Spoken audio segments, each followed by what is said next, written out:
and decided to do something different in life. Yes, we are different, and so even our lives should be a shining example of that difference. So, here is a classic example of a woman who converted her weakness into a strength, and she went on to represent India at the Paralympics. She has been rightfully conferred the Arjuna and the Padma Shri Award. These are people whom we have not heard of at all, but there are many such women in our country and abroad who achieve outstanding success because of the various qualities which I would like to highlight over here. Next one. She's undergone 34 surgeries as mentioned there. And this is Arunima Sinha. Her resilience or her ability to bounce back has made her the first woman to scale the highest peak in every continent. In Asia, in Australia, in Africa, in North America, in South America and Europe. And when she was in 2011, when she was traveling by train, she was attacked by robbers, and that incident hurt her legs badly, which is why her leg had to be amputated. She was the first female amputee to achieve this feat. And that is because of her ability to bounce back. Instead of just saying, okay, what can I do? I had all this, I couldn't do that. Instead of just giving excuses, she pursued her dream and she accomplished what she did. An outstanding success story, and she was also awarded the Padma Shri Award. Next one. A story of courage and passion. We wouldn't have heard of many women in the Air Force, but Flight Lieutenant Avani Chaturvedi, along with her two cohorts, Mohana Singh, Mohana Jitarwal and Bhavna Kant, they were inducted into the Air Force Fighter Squadron, and that was her courage and passion to pursue her dreams which brought her where she is right now. Next one.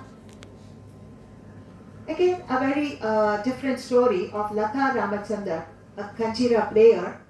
She's the only woman Kanchira player in the country. She trained under her father. Even now to this day, Kanchira players, women playing Kanchira is sort of looked down upon. And in her own words, even today, there are some male musicians who do not like women accompaniments. Yet, she continued to pursue her passion.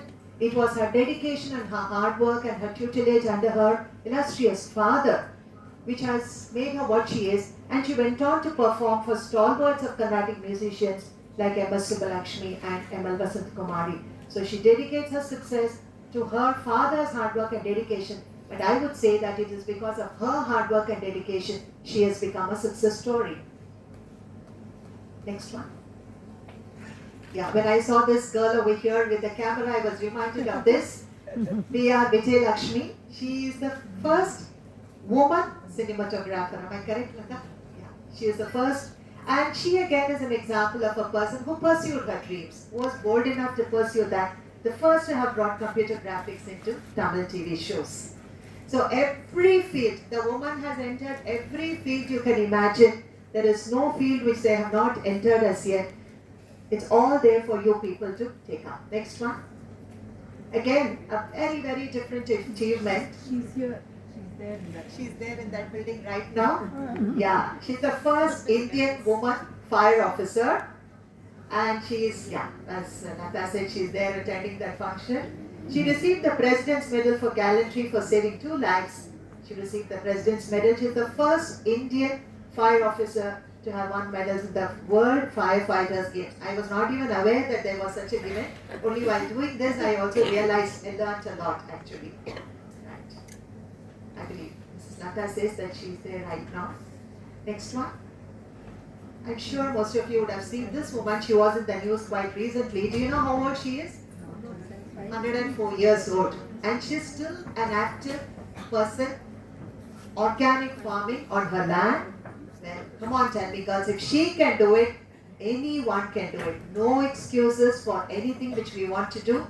And she comes from a very, very modest family. She lost her parents when she was very young. She was brought up by her grandparents. But she continues to work on this. She was conferred the Padma Shri for her work in organic farming. And in her own words, I would say this is because of her industrious nature. Self-reliance is very important for a woman or a man for that matter. We have to believe in ourselves. We'll have to say, yes, I stand for it. I will pursue it. And that is what made her a Padma Shri awardee last year. And at the age of 104, she is still into active organic farming. Papa Man is her name. Next one. She is my favorite, one of my favorites. Prime Minister of New Zealand, Jacinda Ardern. I just wanted to take different fields. Normally, generally, at least in our days, there are two challenges which every woman faced if they were to pursue their career. What were the two common ones? Any idea? Marriage and childbirth. Two things used to be, little smaller, but many have overcome that and come. So she is a classic example. She became pregnant while in office, delivered the baby. She continues to be not the head of a small institution like me, but the head of the entire country, New Zealand. At such, she's just in her 30s and the mother of a small infant. She continues to do what she's doing as the Prime Minister of the country, and she's been doing a remarkable job, and all the countries look up to her as a role model. Self-assured and confident is what Jacinda Ardern is.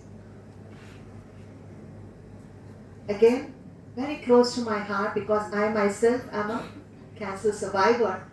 Dr. V. Shanta, all of you must be aware, she has dedicated herself completely to cure people of cancer, not only for treatment but also for research, to find out what can be done to make life easier, what can be done to prevent cancer. Completely dedicated, and that dedication came from her compassion and her service-mindedness, and rightfully so she has been awarded the Magsaysay Award, Padma Shri, Padma Bhushan and Padma Vibhushan. She is my role model, my friend, philosopher and guide, my role model. Personally, whatever I am today is because of Dr. Mrs. YGP, Dr. as we fondly call her, Dr. Mrs. YT Parthasarathy, a well-known educationist. She was a visionary, and I had the good fortune of being in very close quarters with her for the last 25 years. I have been with her. She was truly a role model for every woman she came across who met her, and she was a visionary in the sense, just 1 minute, she was the first to blend Western education with Indian culture. Just 1 minute. Western education with Indian culture. Until then, children used to, especially girls, used to go to convents which were entirely westernized, or to local schools which were completely Indianized. So Mrs. YTP was the first person to think and reason out, why can't we blend the two and give the best of both the worlds to our children so that we have the benefit of the Western education without forgetting our roots, without forgetting the Indian education. She too had to face many challenges. Believe me if I say this, she started this as a boys' school. She was not allowed to become the principal of the school because as a woman, she was told that a woman cannot be the principal of a boys' school. But being Mrs. YGP, she didn't leave it. She went and met directly Mrs. Indira Gandhi, who was the Prime Minister of the country at that time, and she argued, she questioned, if a woman can be the Prime Minister of a country, why can't a woman be a principal of a school? And that's how the order also got changed, and she went on to become the principal of the school. My all-time favorite. The next slide might surprise all of you, but she is definitely a person who inspires others. The person who is sitting right in front of me. This is not to, this is not, what shall I say, not to praise you and things like that, but definitely I have known your principal, your correspondent from the age of 5. Okay, we have been classmates. I'm very proud to say that. I'm very proud to say that she is where she is. She's accomplished so much, but she's so modest. Even by looking at her today, I say, what a humble and even in school, she was like that. Such a humble and modest person. And I read somewhere that her dream is to start a university for the hearing impaired. Am I correct? And may that dream come true, and you will continue to be a role model for all of us and an inspiration for us. And the reason for where she is right now is her compassion. Amazing.